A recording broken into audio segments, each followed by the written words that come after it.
안녕하십니까? 네, 잘 지내셨습니까? 저는 지난주에 좀 몸이 감기 걸려가지고 지금도 좀 목이 좀 이렇게 그런데 좀 아프더라고요. 그래서 월요일 날 좀 괜찮다가 이렇게 수요일 날 되니까 이 뭐 바이러스가 대단하더라고요. 좀 아팠어요. 아팠다가 이제 지금은 이제 아주 좋아졌습니다. 괜찮아졌어요. 독감이 굉장히 유행한다고 합니다. 조심하시기 바랍니다. 우리 지금 계속 골로새서 보고 있는데, 골로새서가 우리 2장에 보시면 골로새서에 이 예수님이 이제 승천하시고 얼마 이제 되지도 않은 그런 30년밖에 되지 않은 그런 시간인데 벌써 이 골로새서에 보면 철학이 들어오고 또 신비주의, 율법주의, 그다음에 금욕주의 이런 것들이 들어와서 막 교회를 막 어지럽혀 놓는 그런 상황 가운데서 사도 바울이 골로새서를 쓰게 됩니다.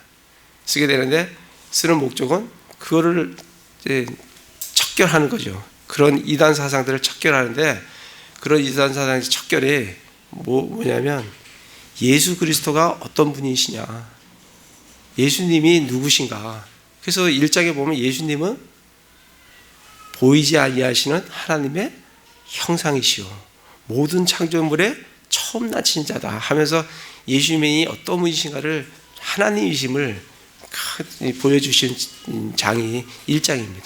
그뿐 아니라 2장에 가면 그 예수님 안에는 뭐가 들어있는가, 그 예수님 안에 하나님의 신격의 모든 충만한 것이 몸으로 거하시고 그분 안에 지혜와 지식의 모든 보화가 그 안에 가득 차 있다. 그분만이 모든 것이고 우리의 모든 것 안에 거하시는 분이시다. 그렇게 말씀을 주시면서 우리가 그리스도 안에서 어떤 존재인가 그거를 얘기를 하면서, 그렇기 때문에 3장에서 이제는 너희는 그런 이단 사상들을 척결하고 땅에 있는 것에 초점 맞추지 말고 하늘에 초점 맞추어 살아라, 하늘에 애착을 두고 살아라 하는 게 3장까지의 얘기입니다. 근데 3장에 이제 얘기를 말씀을 이제 마치고, 그리고 이제 3장 18절부터 보면 이제 관계에 대해서 나와요. 근데 이거는 골로새서나 에베소서나 비슷합니다. 그래서 18절에 아내들아 남편에게 순종해라. 그 다음에 19절에서는 남편들아 아내를 사랑해라. 그리고 20절에서는 자녀들아 부모에게 순종해라. 21절에 아비들아 자녀들을 노엽게 하지 마라. 종들아 어떻게 해라. 주인들아 하면서 이제 우리가 일상생활적으로 어떤 관계를 어떻게 맺어 가야 되는지, 그 관계는 에베소에서도 이미 한번 했고 지금 또다시 그들에게 말씀을 해 주십니다. 지난번에 했기 때문에 넘어가도록 하고, 지금 이제 오늘은 4장 2절부터 말씀을 나누도록 그렇게 하겠습니다. 4장 2절에 보면 권면을 우리에게 주시는 권면이 있어요.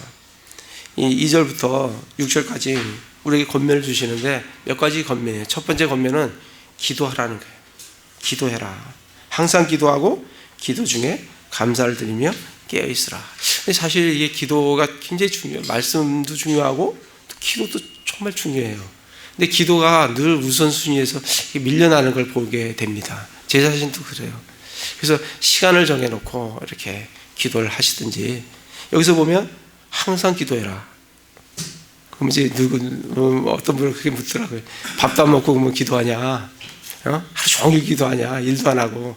여기서 그런 의미가 아니라 항상 기도하라는 얘기는 내 마음의 상태가 기도를 정말 하고 싶든지 또 그렇지 않든지, 어떨 때는 기도를 해야 되는데 기도할 마음이 안 생길 때가 있잖아요.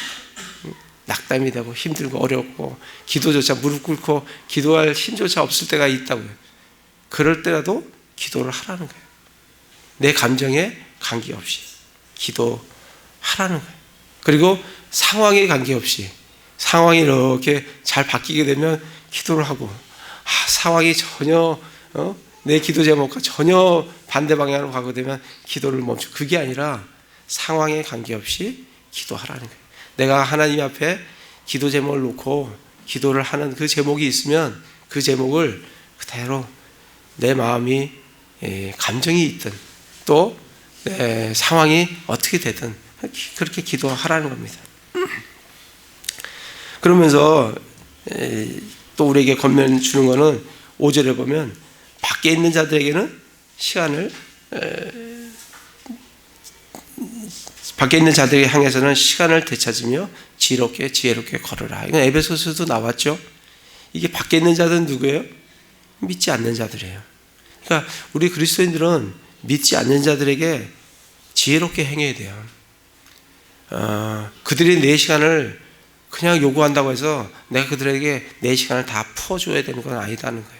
우리가 물론 그들에게 관심을 갖고 그들에게 복음을 전해야 되고 그들을 주님께로 인도해야 될 책임이 우리에게 있지만은, 그렇다고 해서 그들이 내 시간을 다 빼앗는다고 하면 내가 지혜롭게 행해서 그 빼앗긴 시간들을 되찾으라는 얘기예요. 그러니까 불필요한 만남들을 자제하라는 겁니다. 자칫하다 보면 옛날 친구들이 전화 와서 한잔 하자, 만나자, 그게 크게 정말 그리스도 안에서 하나님께 유익되지 않는 거라고 하면 그런 시간들을 적절하게 조정을 하셔야 된다는 거예요. 그 말씀이 지금 5절 말씀이에요. 시간을 되찾으라. 그래서 시간이 없는 게 아니고 시간을 우리가 너무나 많이 빼앗기고 살기 때문에 그래요. 그래서 TV에 빼앗기는 시간, 인터넷에 빼앗기는 시간 많죠. 신문에 빼앗기는 시간, 친구들과 만나는 시간, 그죠? 여러 시간들이 많아요. 그 시간은 빼앗기는 시간들을 되찾기 바랍니다. 그래서 그 시간들을 모아서 하나님 말씀에 그리고 기도하는데 여러분들의 시간을 들이시길 바랍니다.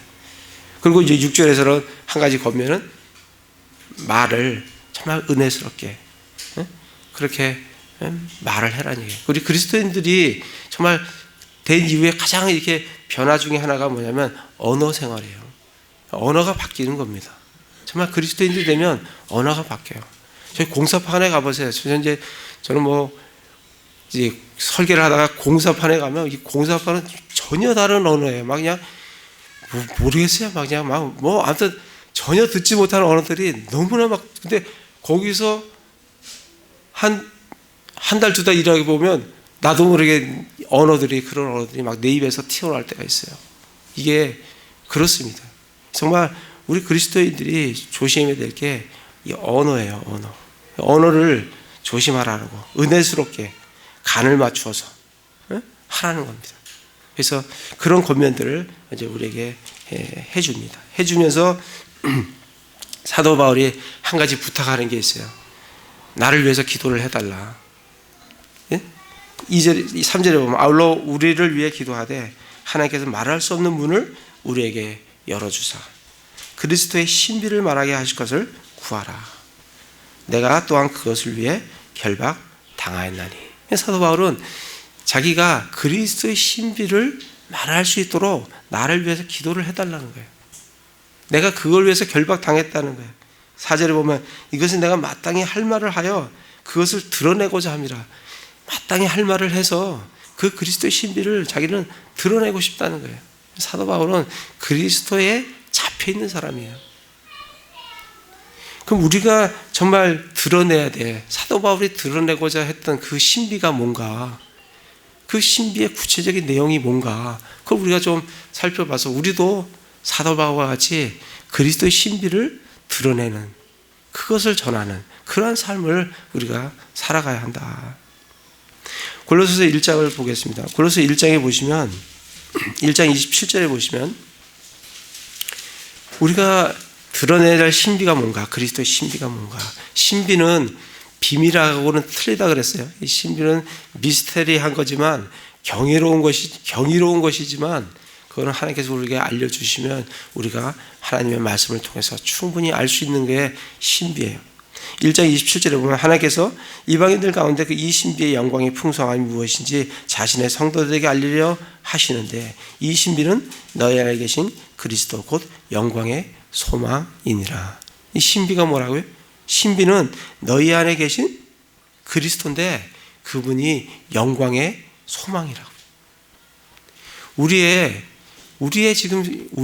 앞으로 영광 중에 나타나셔서 우리의 소망이 되시는 분은 누구냐면 예수 그리스도라고요. 그래서 우리가 그리스도 신비 중에 우리가 전해야 될 게 뭐냐면 다시 오실 예수 그리스도예요. 영광 중에 다시 오실 우리의 소망이 되시는 그리스도. 그분을 우리가 전해야 되는 거예요. 예수님의 다시 오심을. 그게 이 신비는 너희 안에 계신 그리스도 곧 영광의 소망이니라. 이 영광의 소망이 누구냐면 예수 그리스도예요. 3장에 보시면 골로새서입니다. 3장에 보시면 3장 4절에 보세요. 4절에 보시면 우리의 생명이신 그리스도께서 나타나실 때 그때도 너희도 그분과 함께 영광 가운데 나타나리라. 예수님께서 영광 가운데 나타나실 거예요. 그게 우리의 소망이에요. 그분이 나타나실 때 우리도 함께 영광 가운데 나타나요. 그게 우리의 소망입니다. 우리가 그걸 갖고 있고 우리가 그것을 다른 사람들에게 그리스도의 신비를 전하라는 거예요. 사도 바울은 이 영광의 소망 그리스도를 알리고 싶다는 거예요. 또 2장 2절을 볼까요? 골로새서 2장 2절에 보시면 이것은 그들의 마음이 위로를 받고 사랑 안에서 함께 결합되어 깨달음에서 오는 충만한 확신의 모든 부요함에 이르며 하나님과 아버지와 그리스도의 신비를 인지하는 데 이르게 하려 함이라. 어디에 신비에 이르러? 하나님과.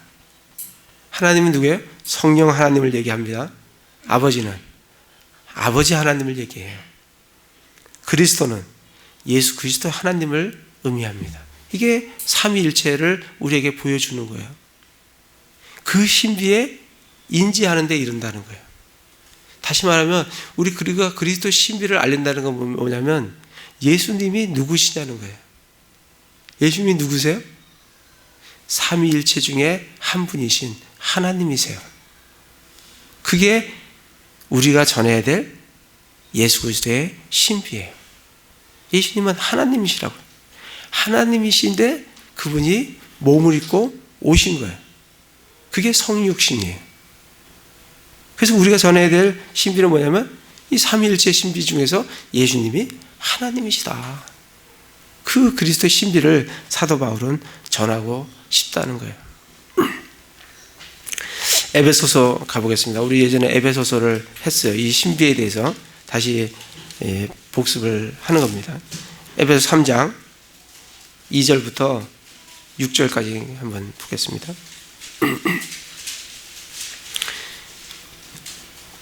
3장 2절에 보면 너희를 위해 내게 주신 하나님의 은혜의 경륜을 너희가 들었으리라. 사도 바울은 하나님의 은혜의 경륜. 그래서 여러 번 많이 말씀을 드렸어요. 하나님의 은혜의 경륜이라는 것은 하나님께서 은혜를 나눠주심으로 말미암아 사람들을 경영하세요. 지금 사람들과 관계를 맺고 계세요. 지금이 무슨 시대예요? 지금 은혜의 시대예요. 그래서 지금을 무슨 시대라고 하냐면 하나님의 은혜의 경륜의 시대라 그래요. 구약은 하나님께서 율법을 통해서 이스라엘을 다루셨어요. 그때가 뭐예요? 하나님의 율법의 경륜의 시대예요. 이해되시죠? 예. 근데 지금은 무슨 시대예요? 그래서 우리는 율법에 자유로운 거예요. 왜? 율법의 경륜의 시대가 아니기 때문에. 무슨 시대예요? 하나님의 은혜의 경륜의 시대이기 때문에 우리가 예수 그리스도를 받아들이면, 믿으면 그 은혜 가운데 거하게 되면서 우리가 구원을 받고 하나님의 모든 약속들을 누리게 되는 그 은혜의 시대에 살고 있기 때문에 은혜의 경륜의 시대라고 말씀을 하고 있는 겁니다. 3절에 보면 곧 계시로 그분께서 내게 그 신비를 알리셨나니, 그 계시로 사도 바울에게 신비를 알려주셨는데 그 신비가 뭐라고요? 하나님의 은혜의 경륜의 신비라고요. 지금 그렇게 지금 이렇게 말씀을 이어가고 있는 겁니다. 근데 그 신비였는데 4절에 보면 그것으로 말미암아 너희가 읽을 때 그리스도의 신비에 대해 내가 알고 있는 바를 깨닫게 되리라. 그래서 하나님의 은혜의 경륜, 그 다음에 뭐예요? 신비. 4절에서는 그게 뭐라고요? 그리스도의 신비라고요. 그렇게 지금 이제 말씀을 이어가고 있는 겁니다. 근데 그 그리스도의 신비인데 5절에 보면 이 신비는 거룩한 사도들과 대언자들에게 성령을 통해 신비를 계시를 신약시대에 해주셨는데 다른 시대에서는 사람들의 아들들에게 대언자들, 구약시대에도 대언자들이 있으니까요. 그죠? 그들에게 안 알려줬다는 거예요. 감춰져 있는 거라는 거예요. 그러니까 이 하나님의 은혜의 경륜, 이 그리스도의 신비는 구약시대에 감추어져 있는 거예요. 그래서 알리지 않았는데 이 신비가 뭐냐 하면서 6절에 그 신비의 내용을 쫙 설명을 해주는 게 6절이에요. 이 신비는 곧 복음으로 말미암아 이방인들이 그리스도 안에서 동료 상속자가 되고 같은 몸에 속하게 되며 그분의 약속에 참여하는 자가 된다는 것이라. 이게 뭐예요? 이게 그리스도의 신비예요. 그 예수 그리스도의 복음으로 말미암아, 예수 그리스도의 복음으로 말미암아 어떻게 돼요? 감히 이방인들이 유대인들과 함께 할 수 없었던 그 이방인들이 그리스도 안에서 동료 상속자가 돼요. 그리고 같은 몸에 속하게 돼요. 그 몸이 어디예요? 예수 그리스도의 몸이에요. 예수 그리스도의 몸 안으로 우리가 들어간다고요. 믿으면. 그리고 그분의 약속에, 모든 약속에 함께 우리가 참여하자 하는 자가 된다는 것이 뭐라고요? 그게 하나님의 은혜의 경륜이요, 그게 신비요, 그게 그리스도의 신비라는 거예요. 그거를 사도 바울은 이 신비를 하면서 쫙 말씀을 풀어주고 있습니다. 여기서 그리스도 안에서 동료 상속자가 된다 했는데 이 동료 상속자가 누구와의 동료 상속자죠? 예수님과의 동료 상속자예요. 이게 예수님과 우리는 무슨 상속자라고요? 로마서 8장 17절에 보면 공동 상속자라고 되어 있어요. 그죠? 공동 상속자입니다. 공동 상속자이기 때문에 예수님과 우리는 동료 상속자예요. 예수님은 맏아들이세요. 모든 창조물의 처음 난 자세요. 그럼 다음 난 자는 우리예요. 그리스도인이에요. 그렇기 때문에 예수님은 맏아들이시고 우리는 그 다음 가는 하나님의 아들들이에요.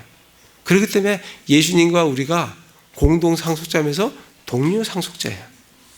근데 이게 NIV에는 뭐라고 되어 있냐면 with 이스라엘이라는 말이 들어가 있어요. 그게 뭐냐면 이스라엘과 공동 상속자, 동료 상속자라는 얘기예요. 그건 말도 안 되는 성경 해석인 거예요. 그러니까 여러분들 NIV가 얼마나 잘못된 성경인지를 이런 구절들을 보면 알 수가 있어요. 우리는 이스라엘과 동료 상속자가 아니에요.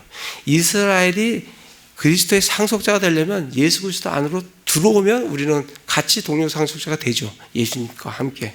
그러나 그들이 그리스도 안으로 들어오지 않으면 그들은 하나님의 상속자가 될 수가 없는 거예요. 근데 이 구절을 나중에 가서 NIV를 찾아보세요. with 이스라엘이라는 말이 들어가 있어요. 왜 그게 들어가 있냐면 이 NIV로 성경을 번역하는 이 번역자가 자기의 생각을 넣는 거예요. 동료 상속자. 그러니까 이스라엘과 동료 상속자구나 하고 with 이스라엘이라는 말이 없는데도 원어에 없어요. 거기다 자기의 생각을 집어넣는 거예요. 그러니까 우리가 그런 성경을 보면 하나님의 말씀을 듣는 게 아니라 번역자의 말들을 듣게 되는 거예요. 그러니까 한번 꼭 가서 한번 찾아보시기 바랍니다. 그래서 여기서는 동료 상속자가 누구와 동료 상속자냐? 예수 그리스도와 공동 상속자요, 동료 상속자라는 것을 꼭 기억을 하시기 바랍니다. 그래서 이것은 그 3장 9절에도 보면 이것은 세상이 시작된 이후로 감추어준 신비예요. 이게 예수 그리스도의 신비예요. 그러니까 우리가 엄청난 것들을 예수 그리스도를 믿는다는 그 하나만으로 우리가 받은 그 신비가 엄청나다는 것을 여러분 좀 아시길 바랍니다. 근데 이 신비가 또 어떤 신비냐면 에베소서 6장 19절 가보겠습니다.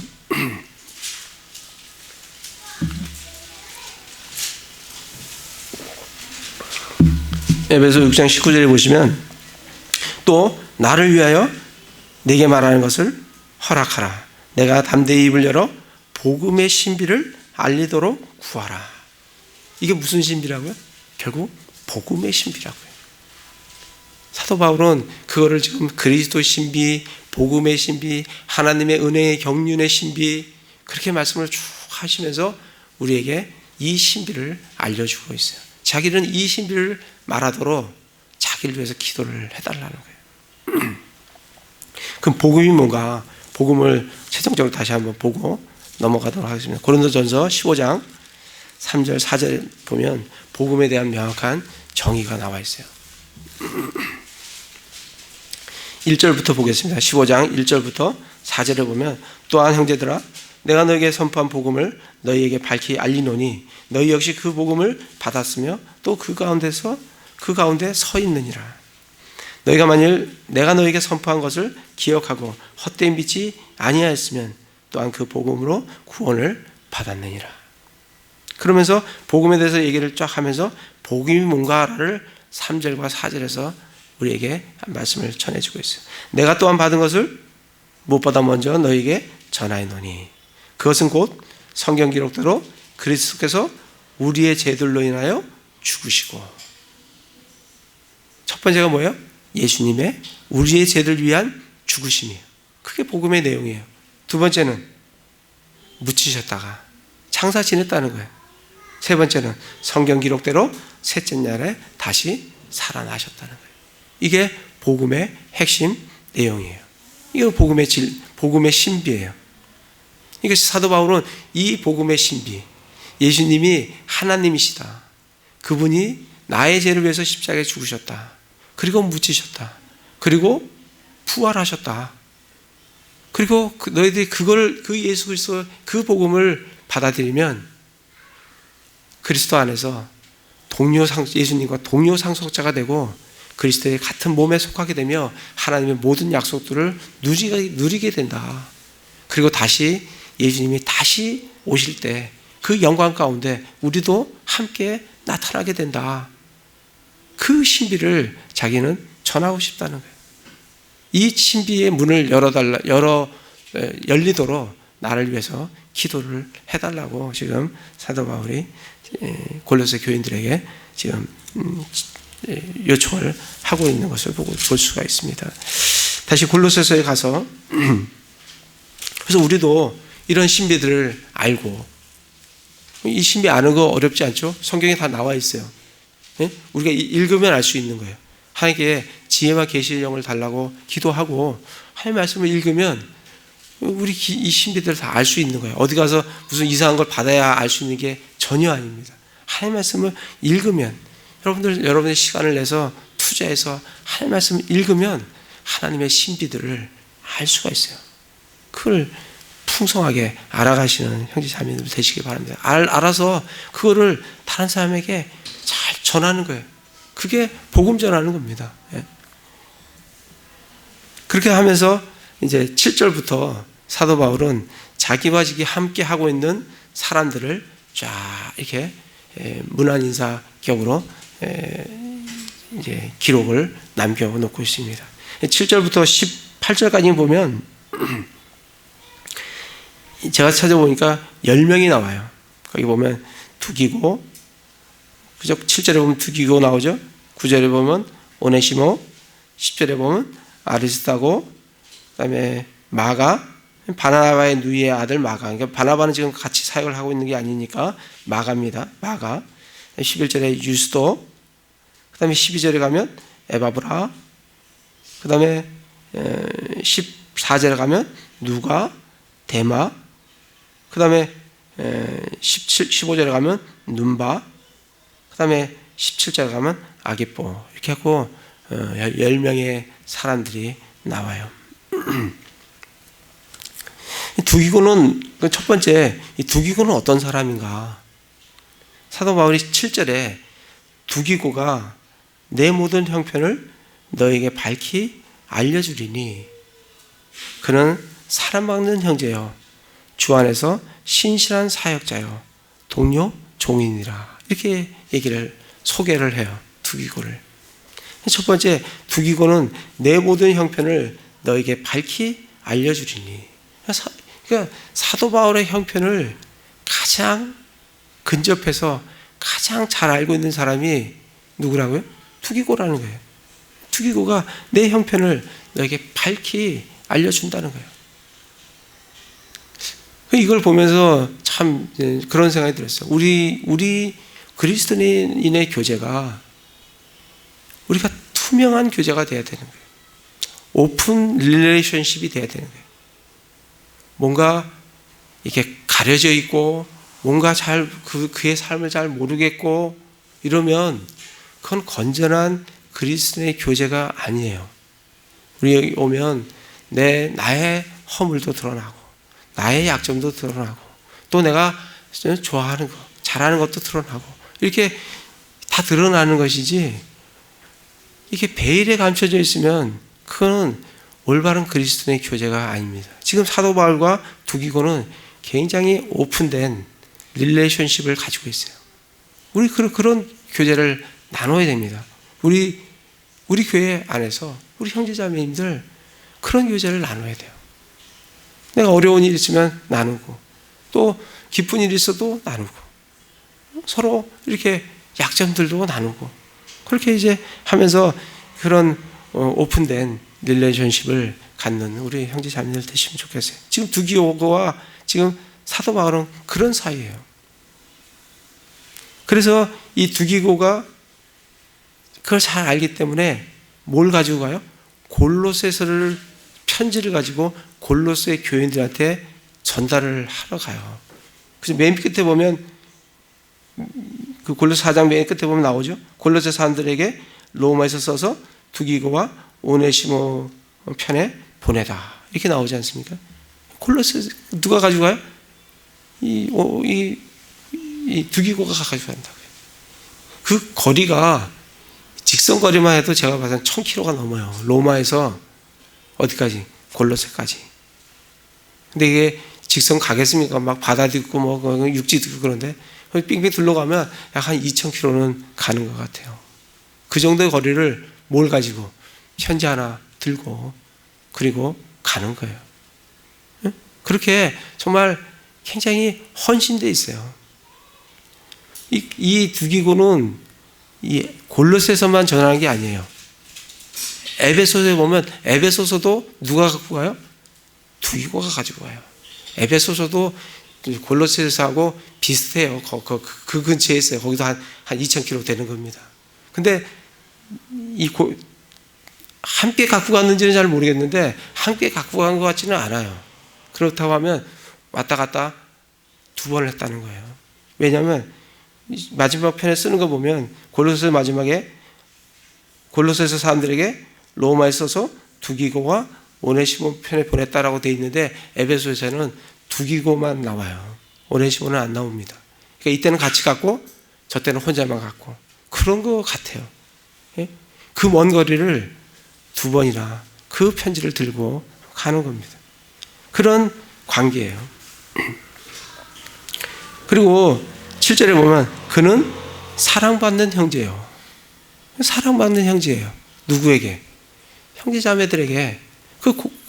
로마에 지금 함께 있지 않습니까? 두기고가 지금 사도 바울이 로마에서 지금 기록하고 있으니까 지금 두기고가 같이 로마에 있어요. 그 로마 형제자매들에게 그가 사랑받는 형제예요. 그래서 우리도 우리 가슴에 손을 얹고 나는 우리 형제자매들한테 사랑받는 사람인가? 나를 보면 기쁘고 나를 보면 즐겁고 나를 보면 다시 또 만나보고 싶고 다시 한번 만나고 싶고 좀 더 오래 같이 있고 싶고 그런 건지 아니면 나를 생각하면 부담스럽고 나를 생각하면 근심되고 나를 생각하면 빨리 그냥 억지로 그냥 그리스도니까 안 만나면 만나니까 만나고 뭐 그런 존재인지 자기 자신을 한번 생각해 보시기 바랍니다. 두기고는 형제자매들에게 사랑받는 자예요. 사랑받는 자라고요. 형제자매들이 사랑해요. 사랑받는 그런 형제예요. 그리고 주 안에서 신실한 사역자예요. 이 사역이라는 단어가 나오는데 이 사역자라는 단어는 영어로 미니스터예요. 미니스터가 이게 영어 사전을 찾아보시면 뭐로 되냐면 장관이라고 나와요. 장관. 그래서 국무총리, 장관 중에서 제일 우두머리 되는 국무총리를 프라임 미니스터 이렇게 얘기를 하죠. 그 다음에 외교부 장관 그러면 foreign minister 이렇게 얘기를 한다고요. 이게 장관이에요. 근데 여기서 말하는 데는 이 미니스터는 장관이라는 의미는 아니겠죠. 뭐 여기서 장관이 나올 일은 없고. 두 번째 의미는 이게 봉사자라는 의미예요. 봉사자, 종, 섬기는 자. 이게 사역자의 의미예요. 그러니까 사역자의 의미를 우리가 의미를 정확히 알아야 내가 사역을 하는데 어떤 마음으로 어떠한 태도로 사역을 하는지를 그 마음을 갖고 있을 수가 있어요. 사역자는 뭐 하는 사람이라고요? 봉사자라고요. 종이라고요. 그러니까 뒤에 보면 주 안에 7절 보세요. 주 안에서 신실한 사역자요 동료 뭐라고요? 종이라고요. 사역자와 종이 딱 이퀄 되는 거예요. 이게 사역자와 종이 이퀄. 그러니까 사역한다는 것은 섬긴다는 거예요. 봉사한다는 거예요. 종으로서 내가 내 직무를 하겠다는 거예요. 그게 사역의 의미예요. 그래서 이 사역자에게는 섬김이라는 게 반드시 들어가는 거예요. 여러분 이 섬김을 교회에서 잘 배우셔야 돼요. 이 섬김을 배우지 못하면 성장이 안 되는 거예요. 그리스도 안에서 성장이 안 되는 거예요. 어린 그리스도인으로 그냥 남아 있을 수는 있어요. 우리가 그리스도인이 되는 데는 믿음이면 돼요. 믿으면 우리는 그리스도인이 되는 겁니다. 더 이상 요구하는 건 없으세요. 주님께서 우리에게 더 이상 요구하는 건 없어요. 그러나 우리가 주님을 위해서 내가 일을 하겠다. 내가 주님께 내 자신을 헌신해서 드리고자 하겠다 하면 주님을 일을 하겠다 하면 거기에는 반드시 뭐가 필요하냐면 헌신이 필요해요. 그거는 믿음만으로 되는 게 아니에요. 믿음 플러스 거기에는 헌신이 반드시 들어가요. 그 헌신이 뭐냐고요? 사역이라고요. 그게 뭐라고요? 봉사라고요. 섬김이라고요. 종이라고요. 그런 태도가 있을 때 하나님께서 그를 사용을 하시는 거예요. 그래서 지금 7절에 그 얘기를 하고 있는 거예요. 주 안에서 신실한 사역자요. 동료 종이니라. 누가복음 22장을 가보겠습니다.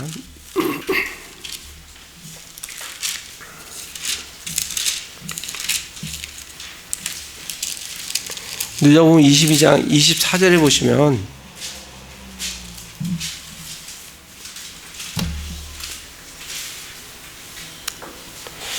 누가복음 22장 24절 그분께서 자기들 중에 누구를 가장 큰 자로 여기실까 이렇게 이제 다툼이 일어났죠. 그랬을 때 25절에 그분께서 예수님께서 그들에게 이르시되 이방인들의 왕들은 그들에게 주인된 권리를 행사하며 왕들은 세상적인 가치관과 세상에 가보면 왕들은 철저히 권리를 행사하는 사람들이고 그들은 섬김받는 자들이에요. 그렇잖아요? 그래서 예수님도 그걸 아세요. 주인된 권리를 행사하며 권위를 행사하는 자들은 은인이라고 불리는데 너희는 그리하지 말라. 너희 가운데 가장 큰 자는 어떤 자가 되라고요? 어린 자가 되고 으뜸인 자는 섬기는 자와 같을지니라. 으뜸인 자는 섬기란 자예요. 그러니까 성장한 사람의 표시 중에 하나가 뭐냐면 섬김이에요. 섬김의 삶이 모습이 보이느냐. 내가 으뜸이 되려고 해서 섬기는 게 아니라 섬기는 모습이 보이는 사람이, 그 사람이 교회에서 가장 성장하신 분이에요. 27절에 보세요. 음식 앞에 앉은 자와 섬기는 자 중에 누가 더 커요? 섬기는 자가 더 큽니까? 예, 섬기는 자가 그리스도 기독교 관점에서 보면 섬기는 자가 크죠. 근데 예수님께서 뭐라 하냐면 음식 앞에 앉은 자와 섬기는 자에게 누가 더 크냐? 음식 앞에 앉은 자가 아니냐? 예, 세상적 가치관에서는 음식 앞에 앉은 자가 철저하게 큽니다. 세상에 나가면 큰 자는 절대 안 섬깁니다. 앉아서 가져다 주는 거 먹어요. 그렇다는 얘기예요. 세상적인 관점에서는 앉아서 먹는 자가 큽니다. 그러네 예수님이 뭐라고요? 그러나 나는 뭐로 있다고? 섬기는 자로 너희 중에 있다고. 예수님이 제일 크신 분 하나님이신데 뭐 하신다고요? 섬긴다고요. 이거 뭐 하라는 얘기야? 내가 가장 큰 자로서 섬기는데 너희도 그리스도 안에서, 교회 안에서 너희들이 성장했다고 하면 나와 같이 섬기라는 거예요. 이게 지금 우리에게 말씀을 해주시는 거예요. 그래서 우리 마가복음 10장 45절 잘 아시는 말씀대로 하나님의 아들은 섬김을 받으라 함이 아니라 도리어 섬기려 하고 자기 목숨을 많은 사람의 대속물로 주려고 오셨어요. 뿐만 아니라 예수님이 돌아가시기 바로 직전에 언제예요? 유월절 바로 전날 돌아가시기 바로 직전에 언제 돌아가시기 얼마 남지 않았어요? 수건을 허리에 두르시고 그 바쁜 시간에 왜 제자들의 발을 씻겨 주시겠어요? 그죠? 그 본을 보이면서 섬김의 본을 보이면서 섬기는 자로 살도록 우리에게 말씀을 해 주시는 겁니다. 그러니까 사역한다는 것은 뭐냐면 섬기는 거예요. 종이 되는 거예요. 봉사하는 거예요. 목사가 섬긴다는 것은 하나님의 말씀을 잘 형제자매들이 잘 드실 수 있도록 잘 해갖고 상을 차려 드리는 거예요. 드시라고. 근데 목사가 그것만 섬기는 게 아니에요. 우리가 섬긴다는 것은 작은 것들을 우리가 교회 보면 섬길 게 굉장히 많아요. 그렇죠? 식사하면 책상도 옮기고 빨리 가서 행주라도 가져다가 닦기라도 하고, 그죠? 음식 먹으려면 가져다 놓고 다 먹으면 누군가가 또 그거 설거지도 하고. 예전에 제가 이제 선교회에 있을 때 선교회에서 결혼을 하기 전에 홈트레이닝을 시킵니다. 홈트레이닝을 시켜요. 불러서 길게 어떤 사람은 1년, 저는 한 3개월 살았는데 3개월인지 제 기억이 정확히는 않아요. 살았는데 들어가서 삽니다. 들어가서 홈트레이닝을 받아요. 뭐 식사도 같이 하고 일어나면 같이 하나님 말씀도 아침에 일어나서 하나님 말씀 보고 또 그러다가 직장 갔다가 또 들어와서 저녁에 또 같이 식사하고, 식사하면 늘 뭘 시키냐면 설거지를 시켜요. 설거지 저녁에 식사하고 나서 계속 설거지 하는 겁니다. 그런 트레이닝을 시켜요. 그리고 이제 결혼을 시킵니다. 근데 그런 훈련들이 굉장히 소중해요. 근데 그런 훈련들이 제가 교회 보니까 그런 훈련들이 엄두가 안 나요. 어떻게 훈련을 시키겠어요? 아마 훈련시키면 집에 간다 할 거예요. 우리도 한번 해볼까요? 우리 결혼 안 하고 우리 김경자매 결혼하기 전에 한 3개월 저희 집에서 기거하면서 우리 아내와 함께 말씀도 보고 식사하면 설거지도 좀 하고 밥상을 어떻게 차리는지, 사실 그 훈련을 받으면 굉장히 좋아요. 그렇게 해야 됩니다. 사실은 그런 훈련들을 하고 그리스도인의 그런 것들을 하고 나가서 해도 또 잘 안 돼요. 근데 그런 훈련들이 필요합니다. 우리 교회도 교회에서 그런 훈련들을 하는 거예요. 그런 훈련들을 해야 돼요. 또 선교회 가면 한 2박 3일 동안 수양회라는 걸 합니다. 우리도 한번 하면 좋겠어요. 우리 뭐 이게 교회가 있으니까 여기서 하면 되죠. 수양회 하면 가서 잠도 같이 자요. 잠도 자고, 그다음에 2박 3일 동안 계속 말씀 듣고 기도하고 그런 시간을 이제 연휴 때 이렇게 딱 갔죠. 그러면 제일 하기 싫은 일이 뭐냐면 화장실 청소예요. 우리 화장실은 그래도 굉장히 양반이에요. 이거는 저기 기도원 화장실에 가면은 그 화장실이 좀 그래요. 이게 그럼 뭐라 화변기라 그러나, 이건 양변기라고 하고 그걸 화변기라고 하는데, 그 뭐 주변에 보면 뭐 잘 안 닦인다고 오물도 좀 있고 막 그래요. 근데 제일 성장한 사람이 화장실 청소하는 거예요. 화장실 청소. 물 가지고 잘못하다 보면 그 물방울이 제 입 주변에 튀기도 해요. 네, 청소하는 겁니다. 여러분들, 그리스도인들이 누군가가 그걸 해야 하니까 그걸 해야 누군가가 깨끗하게 사용을 할 거 아니에요. 우리 교회도 화장실이 있어요. 화장실 청소 해보신 분 있는지 모르겠어요. 우리 그래도 교회는 그래도 화장실이 깨끗하기 때문에 청소할 게 많지는 않아요. 우리 교회도 할 게 많은 거예요. 성장하신 분들이 그런 걸 하는 거예요. 새로 오신 분들한테 하라는 거 아닙니다. 성장하신 분들이 해야 되는 거예요. 성장의 표시로. 그런 것들을 이 교회에서 배우지 못하면 계속 성장이 멈춰져 있는 거예요. 지금 다시 골로새서에 가서 보시면 두기고는 그런 섬김의 사역자예요. 그런 종이에요. 그런 사역하고 그런 종을 하는 그 사람에게 가장 요구되는 게 뭐냐면 신실한 거예요. 거기에 신실하다는 말이 딱 들어가 있는데 동감을 하나 쳐시기 바랍니다. 주 안에서 신실한 사역자요.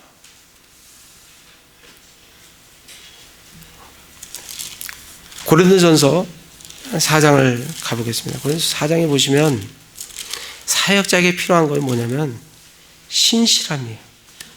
4장 1절 2절을 보겠습니다. 4장 1, 2절에 보면 사람이 마땅히 우리를 그리스도의 사역자요 하나님의 신비들을 맡은 청지기로 여길지어다. 또한 청지기들에게 요구되는 것은 신실한 사람으로 드러나는 것이라. 이렇게 됐어요. 신실하다는 것은 믿을 신자와 열매 실이에요. 그러니까 믿을만하고 그리고 성실하게 한다는 거예요. 맡겨진 것을 믿을만하게 성실하게 한다는 거예요. 요구되는 것은 그가 얼마나 그 일을 엑설런트하게 잘하느냐, 그런 게 요구되는 게 아닙니다.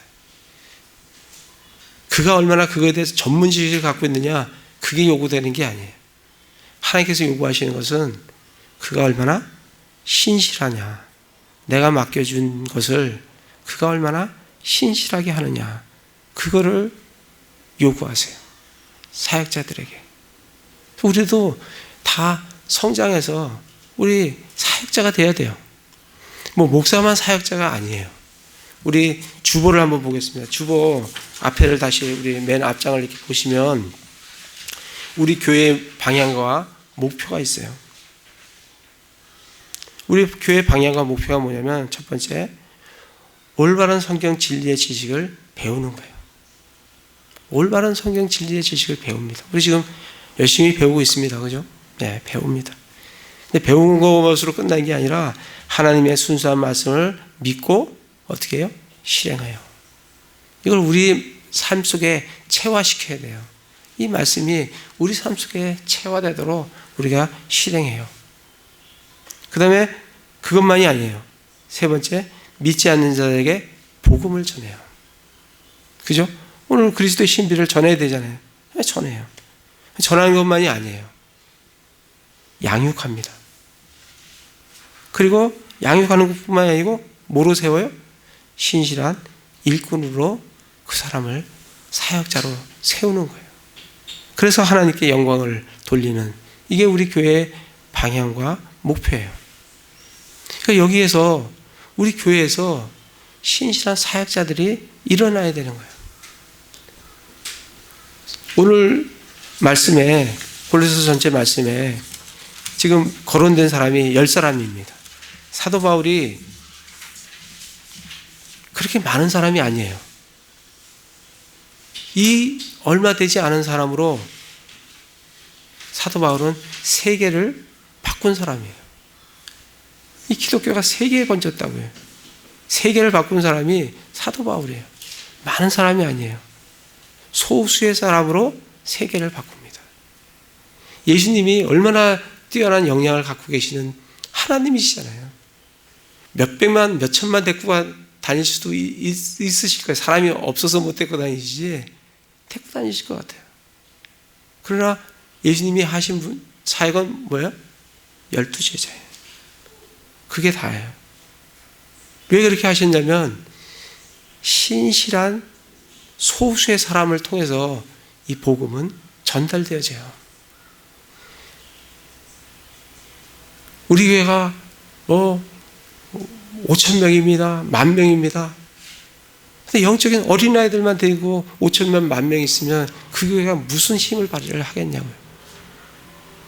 저는 우리 교회는 요 정도면 충분해요. 여기 앉아 계신 분들이 주님께 헌신을 하고 주님께 드려지면 여기 앉을 수 있는 자리가 30명이에요. 30명이면 충분하다고 생각합니다. 더 많은 건물이 필요하지가 않아요. 중요한 거는 양이 질을 결정하는 것이 아니라 질이 양을 결정을 해요. 소수의 질적인 사람들이 얼마나 그 교회에 있느냐, 그것이 그 교회를 결정을 해요. 우리는 해야 할 일도 많고 가야 될 곳도 많아요. 중요한 것은 그러한 사람이 이곳에 있냐는 거예요.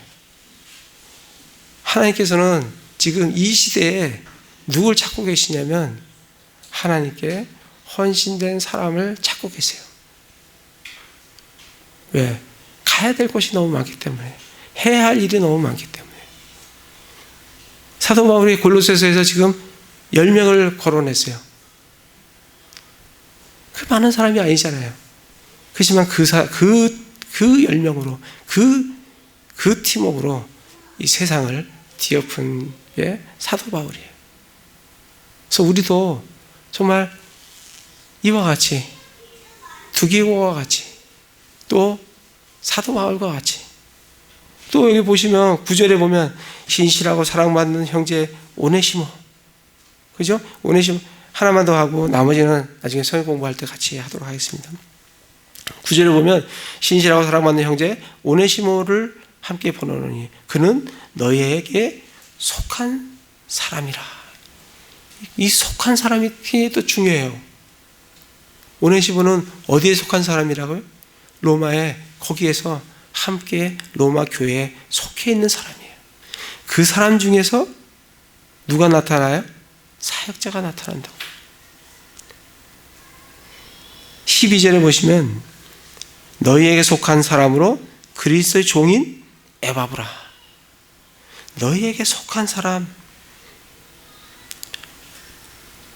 여러분도 이 교회에 있든 여러분들이 어느 교회, 다른 교회에 가든 거기서 사역자를 세우기 위해서는 어떤 유명 대학을 나왔습니다. 무슨 신학을 전공했습니다. 어쩌습니다. 박사 학위를 받았습니다. 그렇게 하고 목회자를 세우는 게 아닙니다. 목회자는 누구를 세워요? 너희 중에 너희 속한 사람. 이 중에서 속한 사람. 왜 이 속한 사람이 중요하냐면 그의 삶을 함께 하면서 다 볼 수 있는 거예요. 우리 교회 생활 5년, 10년 하면 여러분의 삶들을 다 볼 수 있지 않습니까? 다 볼 수 있어요. 여러분, 박사학위 받고 신학을 뭐 했고 어쩌고 한 사람들 여러분 산 본 적 있으세요? 성경에서는 그렇게 목회자를 세우지는 않습니다. 목회자는 너희 속에 속한 사람 중에 여기에서 길러져야 돼요. 교회가 사람을 기르지 않으니까 여기에서 속한 사람이 세워지지 않고 데리고 온다는 거예요. 그러니까 교회에 문제가 생기고 어려움이 생기는 거예요. 교회에 세울 때는 철저히 함께했던, 이속했던 형제자매들에게 사랑받고 투명하게 교제를 나누며 형제자매들을 종같이 봉사자로서 섬기는 그들 중에 사역자가 일어나는 겁니다. 우리 가운데 그런 사역자가 벌떼같이 일어나면 우리는 이곳에만 머무르는 게 아니라 다른 곳에 제3의 곳으로 우리는 가서 주님의 사역을 놀랍게 해서 하나님께 영광을 돌릴 수 있으리라고 생각합니다. 정말 우리 교회가 정말 형제자매들이 그러한 정말 섬김의 삶으로 그런 성장의 모습으로 돼서 정말 하나님께 하나님의 왕국을 확장하는 그런 우리 교회가 되기를 기도를 드립니다. 제가 기도하겠습니다.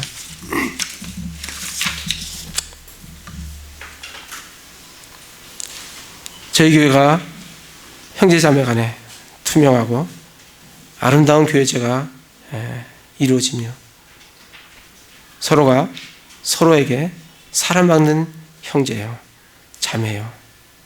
또 하나님 앞에 시시한 사역자들로 서로를 먼저 섬기며 봉사하는 자로 살게 하여 주시고 복음의 신비를 널리 알려 혼들을 구원하고 사도 바울 사역팀과 같이 신실한 사역자들이 저희 교회로부터 정말 벌떼같이 일어나게 하여 주시기 원합니다. 그래서 정말 하나님의 왕국이 확장되는데 저희가 크게 기여할 수 있도록 인도해 주시옵소서. 오늘도 우리 재물의 일부를 거룩히 구별하여 하나님께 올려드립니다. 받아주시옵소서. 우리 주 예수 그리스도 이름으로 기도드립니다. 아멘.